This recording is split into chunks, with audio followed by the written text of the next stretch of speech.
Hey guys, it's Matt here, welcome back. You probably realized that the video is really smooth today, and that is because I'm using the G1 gimbal. So let's go ahead on into it and do my review. Okay, so this is the gimbal. So it is really nicely built. You have some foam padding on the handle. You have your 3 motors, which actually stabilizes the phone by moving it in the XYZ rotation. I also really like the color combination, black and red. That is my jam, and I absolutely like the way it looks. It looks great. And it is made of solid premium materials as well. It's made of solid aluminium, and I think there might be a little bit of titanium in there as well, but it is really premium. It gives you that cold feel when you pick it up, and it's definitely got a bit of weight to it. So it does feel like a premium product, but it isn't that heavy to the point where it would make it uncomfortable to use. On the horizontal motor, there's obviously a handle attached to that, so you can use that to rotate the phone left and right by simply twisting your hand. And you also have some controls on here as well, so you have a joystick as well as a power on and a toggle button. Now the actual place where you mount your phone is really big. You can fit an iPhone 6s Plus with a big bulky case on it and still have more room, so it will be fine with pretty much any device that you have. And it does have some grip inside of it, so it has these rubber pads, and that basically secures your phone in place, but I really wouldn't worry about your phone falling out the gimbal. It is a super solid fit. Now just to show you it turning on, it does stabilize the phone, it keeps it level, and when I move my hand around with the handle, it does keep the phone in the same position. Now there is obviously a few modes that you can go through, but this is just the standard mode that it comes with when you turn it on out the box. But it is pretty cool,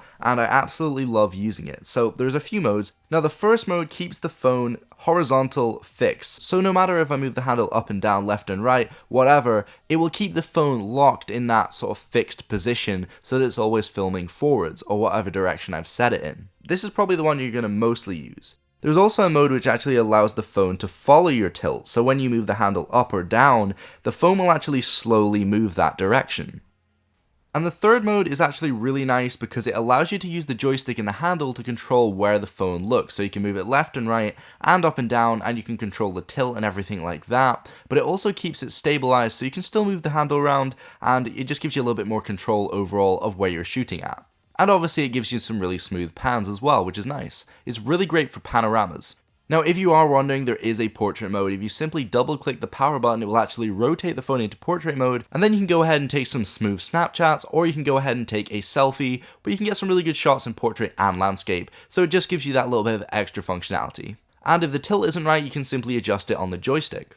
Now in terms of battery life, there is 2 900 mAh batteries in the bottom here, so if you unscrew at the end of the handle, you can simply remove those. They're rechargeable, it comes with a rechargeable case, and you simply slap them in the case, plug in a micro USB, and it takes around 2 hours to charge them up, which isn't too bad. But you get around 3 or 4 hours battery life, might even get a bit longer depending on what you use on the gimbal, so if you take full advantage of like rotating it around and the panorama modes and stuff like that, then it might use a little bit more juice than if you were to just use the stabilization thing, but pretty much it's like 3 or 4 hours, pretty solid for me. Also, let me just point out in the bottom of the handle there is a screw, so you can mount this guy onto a tripod, which is pretty neat. Now, it is a little bit of a shame for Android fans, but there isn't an app for Android. There's only an app for iOS, and it gives you a little bit more functionality than you would get out the box without this app. So you simply connect to the gimbal through Bluetooth, obviously make sure the gimbal's powered on and in standby mode, and then you can go ahead and customize some of the follow controls and which axes are locked. You can control how much power goes to the different motors, how fast they move.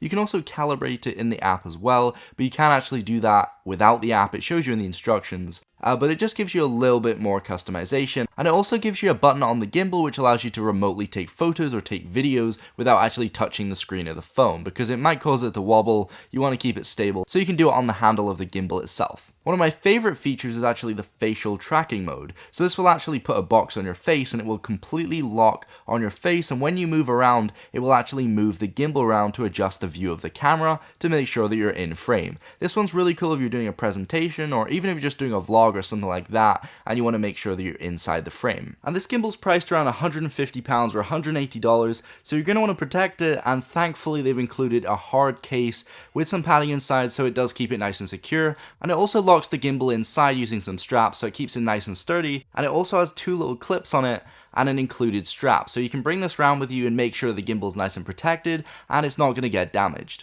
My only slight gripe with this gimbal is that when you have it in portrait mode and you move the handle underneath the device, it sometimes spazzes out, and I'm not really sure why or whether you're just not meant to move it there, but it can be a little bit annoying, especially if I'm in portrait mode. You can't put the gimbal down to stand up, you have to put it down at an angle, which is a bit weird, but it's not much of a big deal because pretty much I always use it in horizontal mode and it works amazing in that mode, but there's real no other flaws apart from that, and to be honest, I'm pretty sure they could fix that with a software update. And there is a micro USB on the side, so let us hope. But other than that, I think it's absolutely great. And I'm just going to show you some video filmed on my S8 Plus from the front facing camera, actually in the gimbal, just so you get a little bit of experience and you can just sort of judge how it looks for yourself. Okay, so this is what it looks like on the gimbal. It's actually pretty smooth.